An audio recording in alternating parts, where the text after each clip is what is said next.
समय की बात है, एक छोटे से गांव में दो किसान रहते थे। उनके नाम थे रामलाल और लालचंद। दोनों अलग अलग प्रवृत्ति के व्यक्ति थे। रामलाल को अपने मेहनत और कौशल पर बहुत गर्व था। वह हमेशा कहता था, मेहनत ही सब कुछ है। भाग्य और भगवान जैसी बातें सिर्फ कमजोर लोगों के बहाने हैं। वहीं लालचंद शांत और विनम्र स्वभाव का था। वह न केवल मेहनत करता था बल्कि भगवान और प्रकृति पर भी पूरा विश्वास रखता था। गांव में रामलाल अपनी फसलों की बात करते हुए अक्सर घमंड से कहता, मेरी फसल हमेशा सबसे अच्छी होती है क्योंकि मैं सबसे ज्यादा मेहनत करता हूं। अगर कोई अपनी मेहनत में कमी करता है तो वह भाग्य का दोष देता है।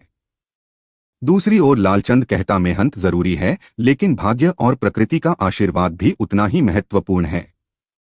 एक दिन गांव में एक चर्चा छिड़ गई। लोगों ने पूछा, क्या मेहनत ही सब कुछ है या भाग्य भी काम आता है? यह सुनकर रामलाल ने कहा, मैं सिद्ध करके दिखाऊंगा कि मेहनत ही सब कुछ है। उसी समय भगवान बुद्ध अपने शिष्यों के साथ गांव में आए थे। गांव के लोग उनकी शिक्षाओं को सुनने के लिए उत्सुक थे। रामलाल भी वहां पहुंचा, लेकिन उसके मन में अहंकार भरा हुआ था। उसने बुद्ध से कहा, मैं यह साबित कर सकता हूं कि मेहनत ही सब कुछ है। भाग्य और भगवान का इसमें कोई स्थान नहीं। बुद्ध मुस्कुराए और बोले, रामलाल, मेहनत और भाग्य एक ही सिक्के के दो पहलू हैं। कोई किसी के भाग्य का नहीं खा सकता, लेकिन बिना धैर्य और विश्वास के मेहनत अधूरी रह जाती है। बुद्ध की इस बात पर रामलाल ने आपत्ति जताई और लालचंद को चुनौती दी।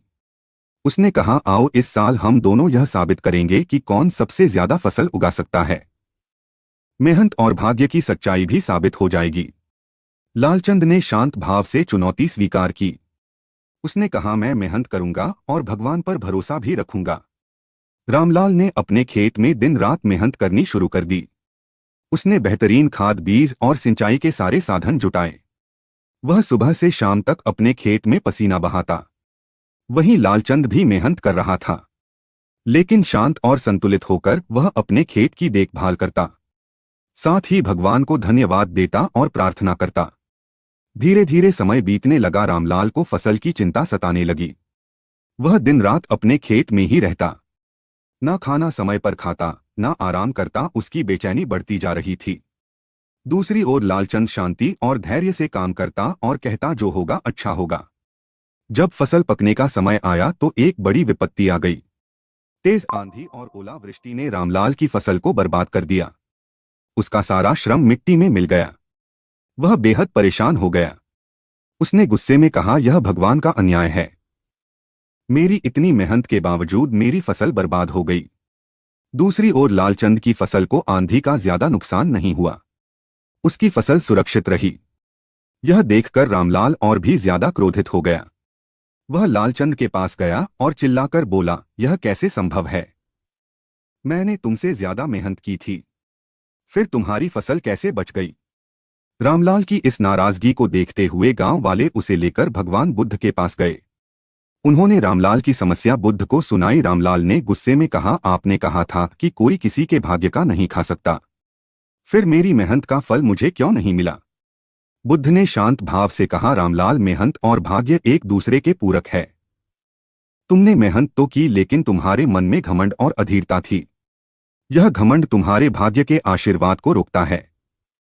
दूसरी ओर लालचंद ने मेहनत के साथ साथ विनम्रता और धैर्य भी रखा।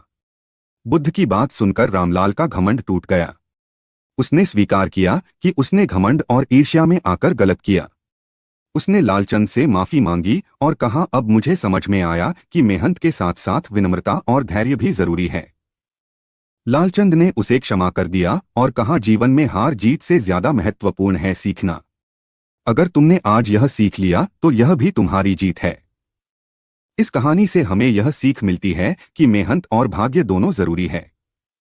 हमें अपनी मेहनत पर गर्व होना चाहिए, लेकिन घमंड नहीं करना चाहिए। कोई किसी के भाग्य का नहीं खा सकता।